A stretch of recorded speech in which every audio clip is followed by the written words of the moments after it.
Hey everyone, welcome back to Genai's Tech News. We've got a packed show for you today, so let's kick things off with some big news from outer space, literally. According to Ars Technica, SpaceX has successfully completed the first flight of Starship version 3, and while it wasn't perfect, it was largely a win for the company. The rocket, which is still very much a work in progress, made it through its debut launch with most objectives met. But SpaceX says there's still more to prove before Starship will be ready to reach low Earth orbit reliably. Now, if you've been following the Starship program, you know this thing has had a bumpy road. Explosions, scrubs, partial successes, so a mostly successful flight is genuinely exciting progress. The V3 iteration represents the latest evolution of what Elon Musk hopes will become humanity's interplanetary vehicle. Getting it this far on the very first flight of a new version? That's a big deal in the rocket business. Ars Technica notes that SpaceX still has additional testing milestones ahead before they can confidently call this system orbital ready. But the direction of travel is clearly upward, pun very much intended. We'll be watching the next flights closely. Alright, staying on the cutting edge, but shifting to something a little more concerning. Let's talk AI security. The Verge is reporting on a growing and genuinely alarming trend. Hackers are getting smarter about exploiting the so-called personalities of AI chatbots. Back when the first generation of AI assistants launched, The Verge notes, breaking them was almost laughably easy. A few clever prompts and you could get them to say just about anything. But now the attack surface is evolving, and so are the attackers. As these AI systems become more sophisticated, more embedded in our daily lives, and more capable of taking real-world actions, the consequences of manipulating them get far more serious.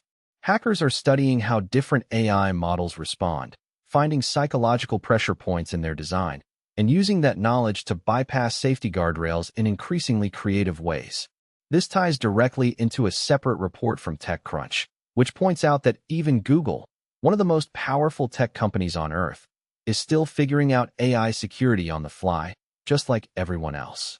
TechCrunch describes this moment as a real-time navigation period, where no company, no matter how big, has all the answers. The tools are new, the threats are new, and the rulebook is still being written. The takeaway? AI security isn't just a problem for tech companies to solve in a lab. It's an ongoing, live challenge that affects all of us. Now let's pivot to something I'm genuinely excited about: smart glasses.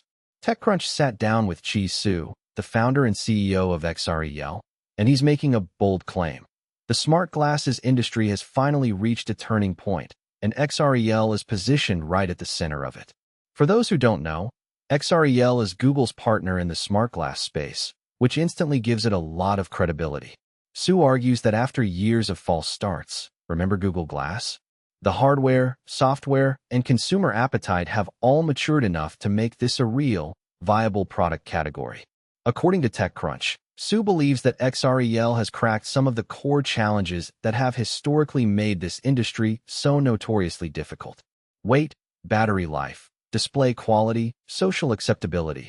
These have all been massive hurdles. And while XREL isn't saying they've solved everything, the confidence coming out of this interview is different from the hype we've heard in the past.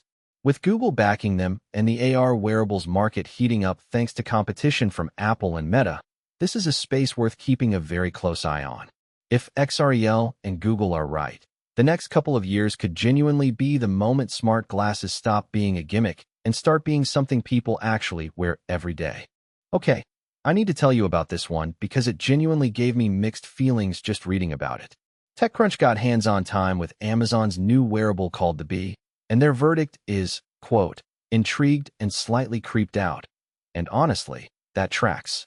The Bee is an AI-powered wearable, the kind of always-on, ambient intelligence device that Amazon has been quietly building toward for years. Like other AI wearables we've seen recently, it offers a mix of real convenience and a healthy dose of privacy anxiety.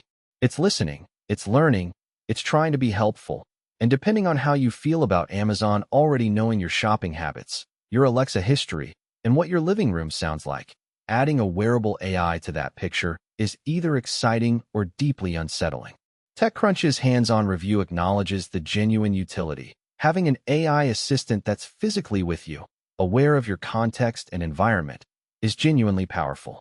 But the reporter also flags the creep factor that comes with that level of ambient data collection. This is the fundamental tension of the AI wearable category, and the B doesn't fully resolve it.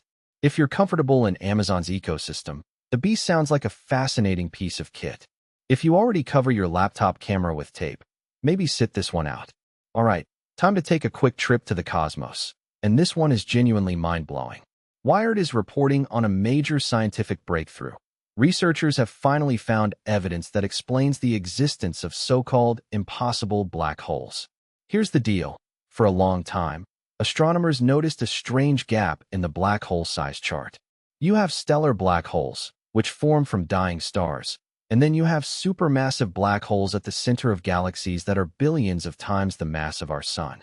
But in between, there's a class of black holes that are too big to have formed from a single dying star, yet nowhere near large enough to be supermassive. They seem to violate our understanding of how black holes are born. According to Wired, scientists now have evidence pointing to how these so-called intermediate mass black holes actually came to be, and it likely involves the merging of multiple smaller black holes over vast cosmic timescales, or the collapse of massive early universe star clusters. This is the kind of discovery that reshapes our picture of the universe. It closes a gap in astrophysical theory that has puzzled scientists for decades. And it's a reminder that space, even after all this time, still has secrets it's only just beginning to reveal. While we're on the subject of science turning our assumptions upside down, here's another one that stopped me cold. Wired is reporting that a fundamental principle of aeronautical engineering, one that's been accepted for over a century, has officially been overturned. The long-held belief was simple. Smoother surfaces equal less aerodynamic drag. It seems obvious, right? Less friction, less resistance. That principle has guided aircraft design, car manufacturing, and even sports equipment for generations. But it turns out, that's not always true. According to Wired, new research has demonstrated that under certain conditions, a rougher surface can actually produce less aerodynamic drag than a perfectly smooth one.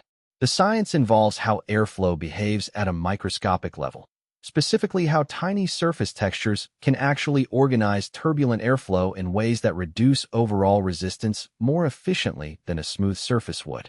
Now, this doesn't mean we're about to fly in sandpaper airplanes, but it does open up genuinely new possibilities for designing faster, more fuel-efficient aircraft, vehicles, and equipment. Engineers are going to be revisiting a lot of assumptions based on this finding, and honestly, that's really exciting. Science working exactly the way it's supposed to. Before we wrap up, let's speed through a few more stories worth knowing about. First, Wired has a really heartwarming piece about a nonprofit in San Francisco's Tenderloin district that has turned to robotic meal prep technology to solve a very real problem. With a shortage of human volunteers, the organization is now using robots to help prepare and produce meals for the community. It's a genuinely compelling use case for automation. Not replacing jobs people want, but filling a gap where human help simply isn't available. Next up, Ferrari and IBM are teaming up in a pretty unexpected way.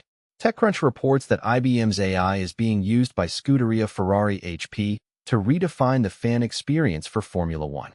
The goal is to create what they're calling superfans, deeply engaged supporters who interact with the sport in personalized, AI-powered ways. If it works, it could become a template for how sports teams use AI to build deeper connections with their audiences. And finally, if you're shopping this Memorial Day weekend, The Verge has a roundup of the best tech sales going on right now, including deals on portable speakers, solar lights, and outdoor gear. Wired is also reporting that Apple's M5 MacBook Air is $200 off in both the 13-inch and 15-inch sizes at Amazon right now, which, for one of the best laptops on the market, is a genuinely strong deal worth jumping on. All right, everyone, that is going to do it for today's episode of Genai's Tech News. If you enjoyed this video, smash that like button, drop your thoughts in the comments, and if you haven't already, subscribe so you never miss an episode. We're here every week breaking down the biggest stories in tech, science, and beyond. I'm Genai. I'll see you in the next one.